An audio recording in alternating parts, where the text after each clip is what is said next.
Hi friends, welcome to Voice of World. நம்ம இன்னைக்கு இந்த க்ரோ கிட்ன்றதை எப்படி பிளான் பண்ணுறதுன்னு தான் பார்க்க போகிறோம். வாங்க வீடியோக்குள்ளே போகலாம். க்ரோ கிட்டில் ஃபஸ்ட்டு என்னென்ன கொடுத்துருக்காங்க அப்படின்றது பார்க்கலாம். ஒரு வெல்கம் நோட் கொடுத்துருக்காங்க. அதுலேயே வந்து உங்களுக்கு எப்படி இன்ஸ்ட்ரக்ஷன்ஸ் எப்படி பிளான் பண்ணுன்றதும் கொடுத்துருக்காங்க. இது வந்து ஒரு பாட்டு.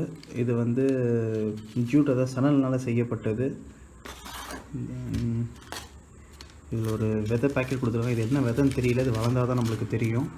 இது வந்து பார்த்திங்கன்னா இதுக்கான உரம். இந்த உரம் வந்து நம்ம 2 நிமிஷம் தண்ணியில் ஊற வைக்கணும். ஒரு சின்ன பாட்டில் எதையா போட்டு ஊற வச்சோம் அப்படின்னா நிறையா இவ்வளோ கை நிறையா கொஞ்சம் இது வரும். அதை நம்ம இது கூட சேர்த்து வைக்கிட்டோம் அப்படின்னா இது உரமாகவும் இருக்கும். இதில் வந்து விதைகளும் இருக்குது, பூச்செடிகளுக்கான விதையும் இதில் இருக்குன்றிருக்காங்க. அண்டு இது வந்து வெறும் மண் வந்து கொஞ்சம் உரம் கலந்த மாதிரி இருக்குது இந்த மண். ஸோ இந்த மண். ஸோ இப்போ நம்ம ஃபஸ்ட்டு என்ன பண்ணோம் அப்படின்னா இதை வந்து ஒரு 2 மினிட்ஸ் தண்ணியில் போட்டு ஊற வைப்போம். ஊற வச்சுட்டு அதுக்கப்புறம் நம்ம அடுத்த ப்ராசஸ் ஸ்டார்ட் பண்ணலாம். ஓகே, நம்ம இப்போது இதை வந்து ஊற வைக்கலாம். இது பிரிக்கணுன்ற அவசியம் இல்லை, இருந்தாலும் கொஞ்சம் போல் பிரிச்சுடுவோம். பிரித்து போட்டு லைட்டாக தண்ணி ஊற்றுவோம்.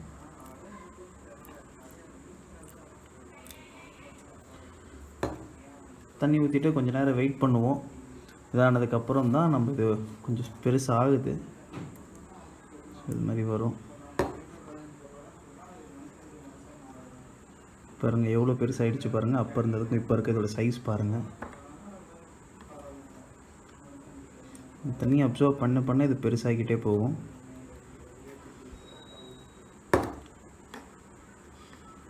எவ்வளோ பெரிய சைஸாக இருக்குது பாருங்கள். இது கொஞ்ச நேரம் இது தண்ணியில் இருக்கட்டும்.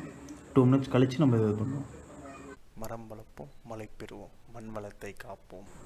ஓகே, இப்போது இந்த உரம் எல்லாம் தண்ணியை உறிஞ்சிட்டு இந்த மாதிரி வந்திருக்கு. இதை என்ன பண்ணணும் அப்படின்னா இப்போ இந்த பாட்டில் போடணும்.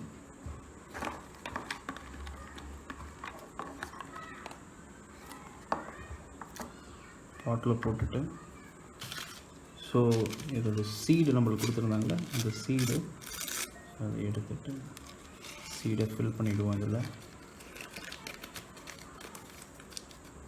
சீட் ஃபில் பண்ணியாச்சு. ஃபில் பண்ணதுக்கப்புறம் கடைசியாக மண் அவங்க கொடுத்தது இந்த மண்ணை ஆட் பண்ணுறோம்.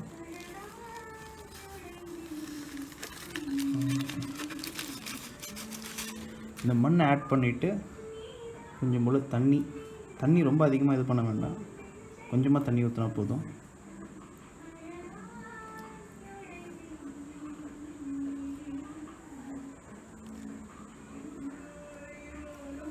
ஓகே, இது ஃபைனலாக நம்ம எல்லாமே போட்டு எல்லாமே ரெடியாக இருக்குது. அது ஒரு 14 டேஸ் கழித்து தான் இது என்ன செடி வருது என்ன ஏதுன்னு நான் சொல்ல முடியும். நான் ஒரு 14 டேஸ் கழித்து உங்களுக்கு அகைன் நான் இன்னொரு வீடியோ போடுறேன். அப்போ இது என்ன செடி என்னன்றதை நான் சொல்கிறேன் நான். ஓகே ஃப்ரெண்ட்ஸ், உங்களுக்கு இந்த வீடியோ பிடிச்சிருக்கோம் நம்புகிறோம். பிடிச்சிருந்துச்சுன்னா லைக் பண்ணுங்கள், நம்ம சேனல் சப்ஸ்கிரைப் பண்ணுங்கள். இது என்ன செடியாக இருக்கும் அப்படின்றத கமெண்ட் செக்ஷன்ஸில் கமெண்ட் பண்ணுங்கள்.